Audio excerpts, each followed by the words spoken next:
नमस्कार, न्यूज़ 18 के special show चंद्र ग्रहण से सावधान में आपका स्वागत है। मैं हूं आपके साथ शिखा राणा। हिंदू धर्म में ग्रहण को सिर्फ खगोलीय घटना नहीं माना जाता, बल्कि इसे एक खास आध्यात्मिक समय समझा जाता है। मान्यता है कि जब ग्रहण लगता है तब वातावरण का असर थोड़ा अलग हो जाता है, इसलिए इस दौरान शादी विवाह या अन्य शुभ काम करने से बचा जाता है। ऐसा माना जाता है कि इस समय मन और शरीर पर भी प्रभाव पड़ सकता है।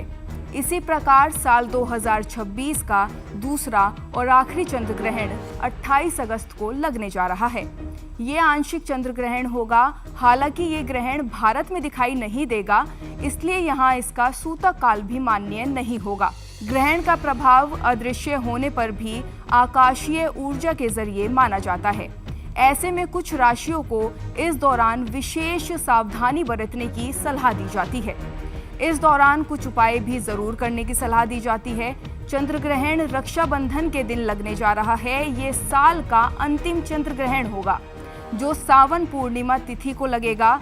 इस ग्रहण को लेकर आपके मन में भी कई सारे सवाल होंगे, तो इन्हीं सवालों पर चर्चा करने के लिए हमारे साथ बेहद खास मेहमान जुड़ी हुई हैं, जानी मानी ज्योतिष आचार्य स्वाति आहलूवालिया जी।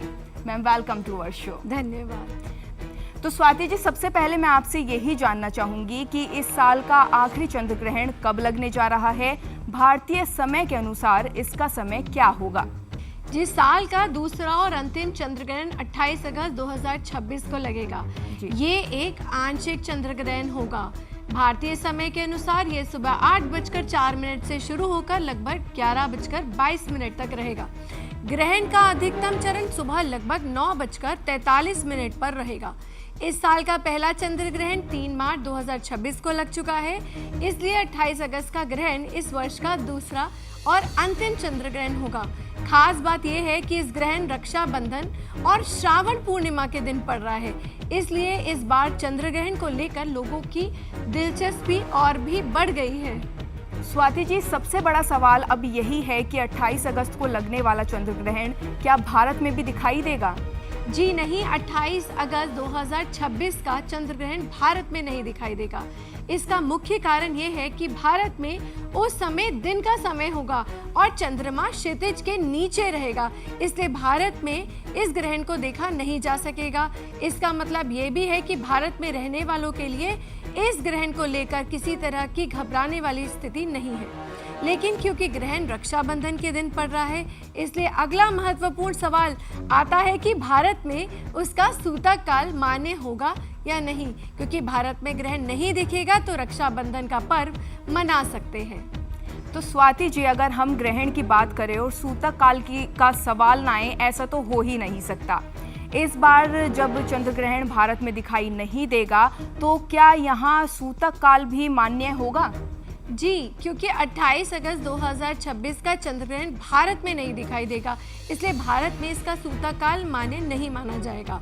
धार्मिक परंपरा में सामान्यतः सूतक का विचार उस स्थान के संदर्भ में किया जाता है जहां ग्रहण दिखाई देता है, इसलिए भारत में रहने वाले लोगों को इस ग्रहण का कारण पूजा पाठ या दैनिक धार्मिक गतिविधियों पर किसी विशेष तरह की रोक रखने की आवश्यकता नहीं। और रक्षाबंधन के दिन भी बहनें बिना सूतक की चिंता किए अपनी पारंपरिक विधि से राखी भाइयों को बांध सकती है। तो स्वाति जी, ग्रहण को हमारी परंपरा में सिर्फ एक खगोलीय घटना नहीं, बल्कि साधना और आत्मचिंतन के समय के रूप में भी देखा जाता है। इस दौरान क्या करना शुभ माना जाता है? जी, धार्मिक और ज्योतिषीय मान्यताओं के अनुसार ग्रहण के समय व्यक्ति अपने मन को शांत रखने के लिए ईष्ट देव का मंत्र जाप, ध्यान और प्रार्थना कर सकता है। महामृत्युंजय मंत्र, गायत्री मंत्र या अपने इष्ट देव के मंत्र का जाप भी किया जा सकता है। कुछ लोग इस समय ध्यान और प्राणायाम करने को पसंद करते हैं ताकि मन को स्थिर रखा जा सके, लेकिन इसे डर या भय से जोड़कर देखने की आवश्यकता बिल्कुल नहीं है। खासकर इस बार भारत में ग्रहण दिखाई नहीं देगा, इसलिए यहाँ किसी विशेष धार्मिक अनिवार्यता की बात ही नहीं है। तो स्वाति जी, ग्रहण को लेकर कई तरह की मान्यताएं सुनने को मिलती है। ऐसे में किन बातों से बचने की परंपरा रही है? पारंपरिक मान्यताओं के अनुसार ग्रहण के दौरान अनावश्यक भोजन करना, बहुत अधिक बाहरी गतिविधियों में व्यस्त रहना और मन को अशांत रखने वाले कामों से बचने की सलाह दी जाती है। कई परिवारों में इस समय को शांत रहकर प्रार्थना और साधना के लिए रखा जाता है। हालांकि ये समझना जरूरी है कि धार्मिक और पारंपरिक मान्यताएं हैं। 28 अगस्त का ग्रहण भारत में दिखाई ही नहीं देगा, इसलिए यहाँ इन नियमों को लेकर किसी भी तरीके का भय या अनावश्यक चिंता करने की जरूरत ही नहीं है। स्वाति जी, अब बात करेंगे कि ज्योतिषीय पक्ष की इस बार के चंद्र ग्रहण को लेकर कई खास संयोग भी चर्चा में हैं। आखिर इसकी वजह क्या है? जी, इस चंद्र ग्रहण को ज्योतिषीय दृष्टि से खास इसलिए माना जा रहा है क्योंकि ग्रहण के समय चंद्रमा कुंभ राशि में और शतभिषा नक्षत्र में रहेंगे। शतभिषा नक्षत्र का स्वामी राहु माना जाता है, जबकि कुंभ राशि के स्वामी शनि है। यानी यहाँ चंद्रमा पर शनि की राशि और राहु के नक्षत्र का संबंध बन रहा है। और वैदिक ज्योतिष में चंद्रमा को मन, भावनाओं और हमारी मानसिक स्थिति का कारक ग्रह माना जाता है। इसलिए जब चंद्रमा ग्रहण के प्रभाव में आता है तो ज्योतिषीय दृष्टि से इसे मन और भावनाओं के स्तर पर विशेष समय माना जाता है। और एक दिलचस्प बात यह भी है कि ये ग्रहण श्रावण पूर्णिमा और रक्षाबंधन के दिन पड़ रहा है। इसलिए इस बार एक ही दिन में खगोलीय घटना, पूर्णिमा और एक महत्वपूर्ण पारिवारिक पर्व तीनों का संयोग देखने को मिल रहा है। तो स्वाति जी, इस बार एक ही दिन रक्षाबंधन भी है, चंद्र ग्रहण भी है। ऐसे में सबसे बड़ा सवाल यही है कि क्या ग्रहण की वजह से राखी बांधने की परंपरा पर कोई असर पड़ेगा? जी, इसको लेकर बिल्कुल घबराने की जरूरत ही नहीं है क्योंकि 28 अगस्त 2026 का चंद्र ग्रहण भारत में दिखाई नहीं देगा, इसलिए भारत में इसका सूतकाल्य भी मान्य नहीं होगा। ऐसे में रक्षाबंधन के पर्व पर ग्रहण की वजह से कोई भी विशेष धार्मिक रोक नहीं रहेगी। बहनें अपने भाई को पंचांग में बताए गए शुभ समय के अनुसार सामान्य विधि में राखी बांध सकती है। पूजा, तिलक, आरती और रक्षा सूत्र बांधने की परंपरा भी निभाई जा सकती है। इसलिए ग्रहण और रक्षाबंधन एक ही दिन होने की बात सुनकर परेशान होने की जरूरत बिल्कुल नहीं है। भारत में इस पर्व को सामान्य श्रद्धा और उत्साह के साथ ही आप मना सकते हैं। तो स्वाति जी, ग्रहण आते ही खाने पीने को लेकर भी कई तरह की बातें सामने आती है। कोई भोजन ना करने की बात करता है तो कहीं खाने में तुलसी डालने की परंपरा है। आखिर इसके पीछे क्या मान्यता है? ग्रहण के दौरान भोजन और पानी को लेकर कुछ पारंपरिक धार्मिक मान्यताएं रही हैं। पुराने समय में ग्रहण के दौरान भोजन न करना और पहले से बने भोजन में तुलसी के पत्ते रखने जैसी परंपराएं देखने को मिलती हैं। इसका संबंध उस समय की धार्मिक सोच और शुद्धता की मान्यताओं से जोड़ा जाता है। लेकिन आज के समय में इससे समझते हुए एक बात ध्यान रखनी चाहिए कि ये धार्मिक परंपराएं हैं, कोई वैज्ञानिक रूप से स्थापित अनिवार्यता नहीं। खासकर 28 अगस्त का ग्रहण भारत में तो दिखाई नहीं देगा, इसलिए यहाँ ग्रहण के कारण भोजन पानी को लेकर किसी भी तरीके का डर रखने की आवश्यकता नहीं है। अगर कोई व्यक्ति अपने पारिवारिक या धार्मिक परंपरा के अनुसार इन नियमों का पालन करना चाहता है तो वो श्रद्धा के साथ कर सकता है। तो स्वाति जी, ग्रहण खत्म होने के बाद भी कुछ परंपराएं निभाने की बात कही जाती है। आखिर ग्रहण के बाद किन चीजों को शुभ माना जाता है? धार्मिक मान्यताओं के अनुसार ग्रहण समाप्त होने के बाद स्नान करना, स्वच्छ वस्त्र धारण करना और पूजा प्रार्थना करना शुभ माना जाता है।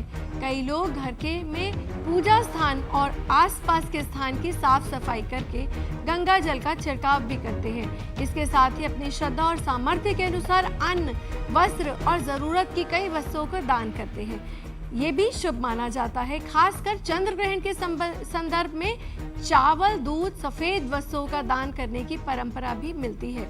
लेकिन सबसे जरूरी बात यही है कि दान या पूजा किसी डर की वजह से ना करें, बल्कि श्रद्धा और अपनी क्षमता के अनुसार करें। तो स्वाति जी, अगर ज्योतिष की बात करें तो क्या ये ग्रहण सभी लोगों के लिए एक जैसा माना जाएगा या कुछ राशियों और नक्षत्रों पर इसका प्रभाव अधिक माना जाता है?